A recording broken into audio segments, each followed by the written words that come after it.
नमस्कार बच्चों, स्वागत है आप सभी को बेसिक शिक्षा के ऑनलाइन लर्निंग प्लेटफॉर्म पे।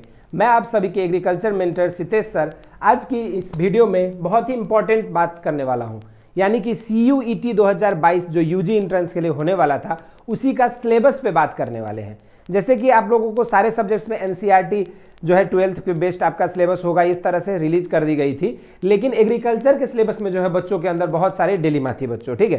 तो लेकिन अब जो मैं बात करने वाला हूं बच्चों, वो स्ट्रिक्टली हम लोग बात करने वाले हैं CUET 2022 के यूजी का जो एंट्रेंस होना है उसमें एग्रीकल्चर के सिलेबस के बारे में।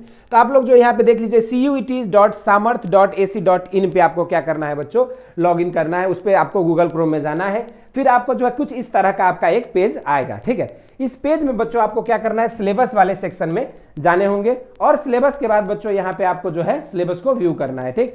अब यहाँ से जो है बच्चों आप लोगों को सिलेबस आपका यहाँ पे डिटेल्ड सिलेबस आपको मिल जाएगा, ठीक है, जो कि CUET के लिए है बच्चों, ठीक है। तो अब हम लोग देख लेते हैं वन बाय वन कि इसमें क्या क्या चीजें आ रही है CUET के लिए, क्योंकि देखोगे बच्चों काफी इंपॉर्टेंट सेक्शंस जो एग्रीकल्चर का आप लोगों को जो सिलेबस मिला था उसमें जो आपको मैंने एक जो है एक्सपेक्टेड सिलेबस जो बताया था CUET का, उसमें के काफी कोर्सेस काफी पोर्शंस जो आपको यहाँ पे देखने को मिलेगा बच्चों, ठीक है। तो ये सिलेबस फॉर क्लास 12 करके दिया गया है, NTA द्वारा रिलीज की गई है। There will be one question paper which will have 50 questions, out of which 40 questions need to be attempted। ये ध्यान से सुनिएगा बच्चों, यहाँ पे क्या कह रहा है ये कि टोटल आपके एग्जाम में बच्चों 50 क्वेश्चन पूछे जाएंगे। क्या पूछे जाएंगे बच्चों?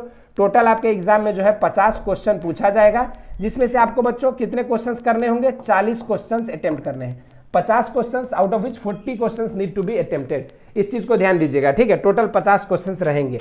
अब हम लोग बात करते हैं कि सिलेबस में कौन कौन से पोर्शंस पूछे जाएंगे। तो देखो इसमें बेसिकली 4 यूनिट बताया गया है बच्चों। तो सबसे पहला जो यूनिट है बच्चों उसको ध्यान दीजिएगा, agrometeorology, genetics, plant breeding, biochemistry and microbiology. ध्यान से देखना, वो जो पहला एग्रीकल्चर का सिलेबस था उसमें ये चारों चीजें आपको देखने को मिलेगा, ठीक है। Agrometeorology, genetics and plant breeding, biochemistry and microbiology, ठीक है। अब एग्रोमेट्रोलॉजी में बच्चों हमें क्या क्या पढ़ना है, तो ये ध्यान दे दीजिए, एलिमेंट्स ऑफ वेदर, जैसे कि वेदर के जो जलवायु या फिर मौसम के जो पैरामीटर्स होते हैं, जैसे कि आपका रेनफॉल, टेम्परेचर, ह्यूमिडिटी, ठीक है, wind velocity, sunshine hours, climate change in relation to crop production. तो ये सब जो है आपको बच्चों एग्रोमेट्रोलॉजी वाले पोर्शन में आपको पढ़ने होंगे। एग्रोमेट्रोलॉजी में बच्चों इन्हीं चीजों पे आपको फोकस करना है। नेक्स्ट जो आपका इंपॉर्टेंट सेक्शन है यूनिट 1 में, वो है जेनेटिक्स एंड प्लांट ब्रीडिंग, ठीक है। अब बच्चों देख लीजिए, जेनेटिक्स एंड प्लांट ब्रीडिंग में आपको ये जो है बायोलॉजी से रिलेटेड टॉपिक है, ठीक। तो इसमें हम लोगों को क्या क्या पढ़ना है, cell and its structure, cell division के बारे में पढ़ना है, सेल और इसके स्ट्रक्चर, जैसे आपको प्रोकैरियोटिक, यूकैरियोटिक, सेल के डिफरेंट पार्ट्स, उनके फंक्शंस, ये सब के बारे में पढ़ना है। नेक्स्ट बच्चों आपको ध्यान देना है जेनेटिक मटेरियल, जैसे DNA, RNA, इन सब के बारे में आपको पढ़ना है। नेक्स्ट मेंडेलियन जो जेनेटिक्स है, मेंडेलियन जेनेटिक्स आपको मेंडल के जो 3 लॉज थे, लॉ ऑफ डोमिनेंस, ठीक है, सेग्रीगेशन, इंडिपेंडेंट असॉर्टमेंट, ये सब आपको देखना है। नेक्स्ट आपको देखना है क्यों मेंडल सक्सेस हुआ।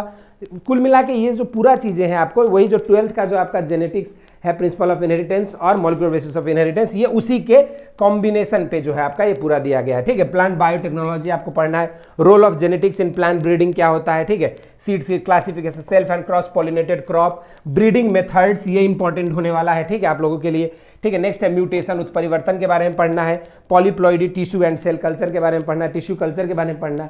तो इस तरह से बच्चों जेनेटिक्स और बायोटेक्नोलॉजी को एक कॉम्बिनेशन करके जो हम लोगों को यहाँ पे ये सिलेबस डिजाइन किया गया है बच्चों, ठीक है। अब हम लोग जो अगला सेक्शन आपका था वो था बच्चों बायोकेमिस्ट्री, यानी कि इसमें pH एंड बफर और आपका कार्बोहाइड्रेट, प्रोटीन्स, लिपिड्स, एंजाइम्स और विटामिन के बारे में आप लोगों को पढ़ना होगा बायोकेमिस्ट्री में, ठीक। उसके बाद बच्चों नेक्स्ट आपको जो है ध्यान जो देना है वो है माइक्रोबायोलॉजी।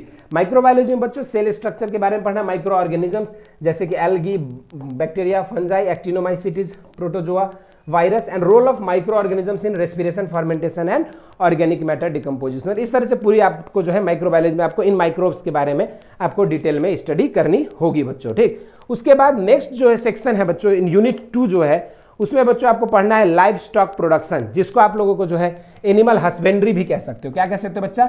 एनिमल हस्बेंड्री, ठीक है। अब एनिमल हस्बेंड्री में जो है आप लोगों को देखोगे तो स्कोप एंड इंपॉर्टेंस की अगर बात करें तो वहाँ पे इसकी जो व्हाइट रिवॉल्यूशन के बारे में, ठीक है, श्वेत क्रांति कैसे हुआ था, दुग्ध उत्पादन में कैसे भारत मेजर प्लेयर बना विश्व का, तो ये सब चीज़ें कुछ हिस्टोरिकल बैकग्राउंड हमें देखना होगा। फिर हम लोग को बात करनी होगी काऊ, बफेलो और पोल्ट्री का। देखिए यहाँ पे काऊ, बफेलो और पोल्ट्री की ही बात हो रही है बस, किसकी, इंडियन ब्रीड्स और एक्जोटिक यानी कि जो विदेशी नस्लें हैं और जो आपके भारतीय नस्लें हैं, ठीक है। इन सब पशुओं के बारे में जैसे काऊ, बफेलो और पोल्ट्री के बारे में आपको ध्यान देना होगा। नस्लों की उत्पत्ति स्थान, उनकी जो कैसे उनकी खासियत होती है, क्या उनकी कैरेक्टरिस्टिक फीचर है, ये सब चीजें हमें देखना होगा। अगला जो बच्चों पोर्शन है वो है केयर एंड मैनेजमेंट का, जिसमें हम लोगों को उनकी हाउसिंग, जैसे हाउसिंग अगर हम पढ़ते हैं तो उसमें कितना गर्थ होना चाहिए, कितना उसकी जो लंबाई होनी चाहिए, कितनी आपको जो नाद जिसमें पशुओं को खिलाया जाए तो उसकी चौड़ाई कितनी होनी चाहिए, उसकी गहराई कितनी होनी चाहिए, ये सब चीजें आपको जो है यहाँ पे देखने को मिलेगा। नेक्स्ट है बच्चों प्रिंसिपल्स ऑफ फीडिंग और फीडिंग प्रैक्टिसेस। अब फीडिंग प्रैक्टिसेस में जैसे कि किस तरह से जो है पशुओं को चारागाह में चारा खिलाया जाता है, ये सब चीजें हम लोगों को ध्यान देना होगा। नेक्स्ट है बैलेंस्ड राशन के बारे में आप लोगों को ध्यान देना है।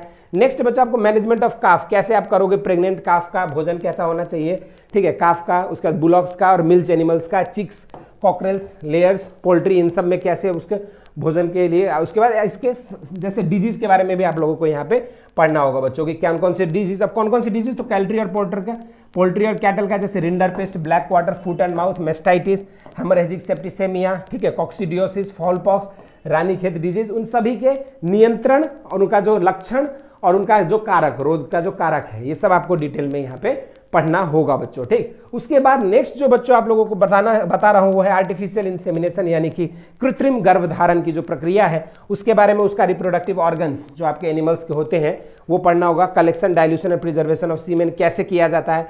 अब आर्टिफिशियल इंसेमिनेशन की क्या भूमिका है कैटल इंप्रूवमेंट, यानी कि पशु परियोजना जैसे वृद्धि के लिए, उसकी सुझाव के लिए क्या क्या योजना होनी चाहिए। लाइफ स्टॉक के प्रोडक्ट्स, जैसे कि आपको मिल्क एंड मिल्क प्रोडक्ट्स के बारे में पढ़ना है, यानी कि डेयरी टेक्नोलॉजी पूरी आपको पढ़नी पड़ेगी। डेयरी टेक्नोलॉजी में हम लोग क्या पढ़ते हैं, मिल्क के बारे में पढ़ते हैं, मार्केट मिल्क के बारे में पढ़ते हैं और मिल्क के अलग अलग प्रोडक्ट्स के बारे में हम लोग डिटेल पढ़ते हैं। तो ये चीजें आप लोगों को ध्यान देना होगा बच्चों, ठीक है। तो इस तरह से आर्टिफिशियल इंसेमिनेशन और डेयरी टेक्नोलॉजी आपके लिए इंपॉर्टेंट होने वाला है। नेक्स्ट जो तीसरा यूनिट था बच्चों वो था आपका क्रॉप प्रोडक्शन, यानी कि फसल उत्पादन। अब फसल उत्पादन में क्या है कि targets and achievement of food production in India since independence and its future projection, कि किस तरह से जो है बच्चों अनादिकाल, अगर स्वतंत्रता के बाद किस तरह से एग्रीकल्चर में जो हिस्टोरिकल एक आपको ध्यान देना होगा, किस तरह से गवर्नमेंट ऑफ इंडिया ने या फिर भारत में जो है फूड प्रोडक्शन में जो है अपनी जो एक अभी जो अगर देखोगे तो भारत सेल्फ इंडिपेंडेंट नेशन के रूप में है, तो वो क्यों है, कैसे है, तो इस पे जो है आप लोगों को ध्यान देना होगा। नेक्स्ट आपको ध्यान देना है बच्चों सस्टेनेबल क्रॉप प्रोडक्शन के लिए, किस तरह से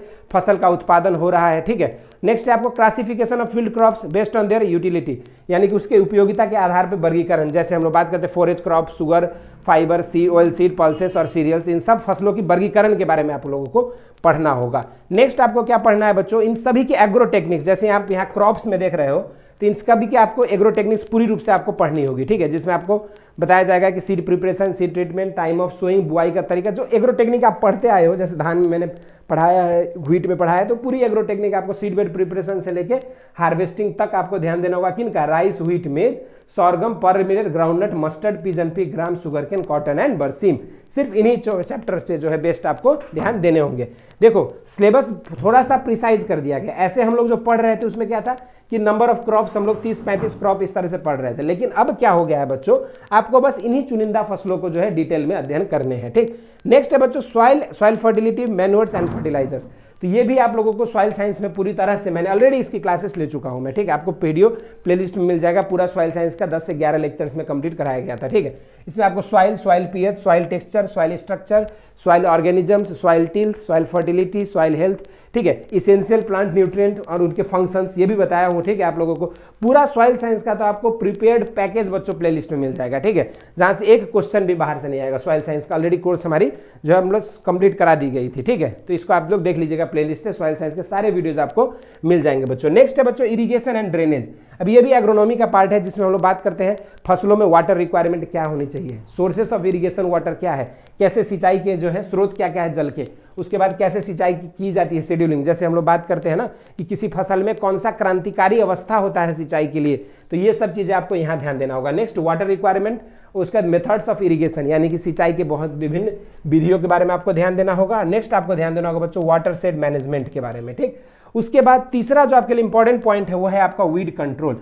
अब वीड कंट्रोल जो है बच्चों, वीड मैनेजमेंट, जैसे मैं एग्रोनॉमी जब पढ़ाया था आप लोगों को बताया था कि इसके 4 मेजर एस्पेक्ट्स होते हैं। एक एग्रोमेट्रोलॉजी हम लोग डिस्कस करते हैं, उसके बाद सॉइल वाले पोर्शन, तीसरा आपका वीड कंट्रोल, उसके बाद वाटर मैनेजमेंट और जो आपका फसलों का एग्रो टेक्निक। तो ये सारी चीजें जो आपके एग्जाम में आ रहा है बच्चों। वीड कंट्रोल में देखेंगे तो वीड कंट्रोल का जो प्रिंसिपल सिद्धांत क्या है, मेथड्स क्या है, जिसमें मेथड्स में हम लोग पूरी मेथड जैसे कल्चरल, मैकेनिकल, केमिकल, बायोलॉजिकल और इंटीग्रेटेड वीड मैनेजमेंट, ये सारे चीज़ों के बारे में हम लोग 1 बाय 1 जो है डिस्कस करेंगे बच्चों। ठीक, उसके बाद फिर हम लोग आगे बढ़ते हैं बच्चों। नेक्स्ट हम लोग अगर बात करेंगे यहाँ पे तो फसल उत्पादन की अगर हम बात करेंगे तो क्रॉप्स में अगर बात करोगे तो seed bed preparation, seed treatment, time and method of sowing, ये सारा चीज़ें ध्यान देना है। नेक्स्ट बच्चों आपको लास्ट यूनिट जो आपके एग्जाम के लिए इंपॉर्टेंट है वो है हॉर्टिकल्चर, जिसकी अभी करंट में बेसिक शिक्षा पे जो है एग्रीकल्चर के पोर्शन में हम लोगों की क्लास चल रही है। ठीक है, तो हॉर्टिकल्चर में बच्चों देखेंगे तो important of fruits and vegetables का इंपॉर्टेंस। ठीक है, अब उसमें ऑर्किड्स मतलब जहाँ पे फसल लगाए जाते हैं, फल फूल लगाए जाते हैं,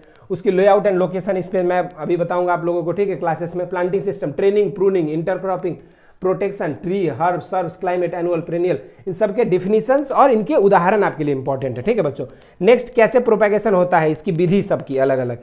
ठीक है, कौन सी फसल में किस विधि से किया जाता है। और नेक्स्ट बच्चों आपको कल्टीवेशन प्रैक्टिस पढ़ने हैं, कुछ चुनिंदे फल के बारे में, जैसे मैंगो, पपाया, बनाना, गुआवा, सिट्रस, ग्रेप्स, ये सारे फल के बारे में ऑलरेडी आपको पढ़ा दिया गया है। ठीक, वीडियोज आप चेक कर सकते हो प्लेलिस्ट में। नेक्स्ट है vegetables, radish, carrot, potato, onion, ठीक है, कैलीफ्लावर, ब्रिंजल, टोमेटो, स्पिनच और कैबेज, इन सब के बारे में क्लासेस जो है आपकी चल रही है हॉर्टिकल्चर में, कवर कराया जाएगा। नेक्स्ट है बच्चों फ्लावर्स में ग्लैडियोलस, कन्ना, कैरेसैंथेमम, रोज, मेरीगोल्ड। ठीक है, और principles and methods of food preservation, जिसमें आपको jam, jelly, ketchup, chips and their packing वगैरह के लिए आपको पोस्ट हार्वेस्ट टेक्नोलॉजी में आपको पढ़ना होगा बच्चों। तो ये था बच्चों आप लोगों के लिए डिटेल्ड सिलेबस। ठीक है, अब इसमें जो हम लोग जो प्रीवियसली आप लोग पढ़ चुके हो बेसिक शिक्षा पे, तो उसमें से आपको कैसे कौन कौन से पॉइंट इंपॉर्टेंट हो गए, देखो एग्रोनॉमी आपके लिए पूरी इंपॉर्टेंट है। ठीक है, सॉइल साइंस आपके लिए इंपॉर्टेंट, और तीसरा जो सेक्शन आप पढ़ रहे थे हॉर्टिकल्चर, ये भी आपके लिए इंपॉर्टेंट है। मतलब एग्रीकल्चर वाले बच्चों ने जो अभी तक पढ़ाई किया बेसिक शिक्षा से, उससे बाहर आपको जो है अलग से कुछ पढ़ने की जरूरत नहीं है।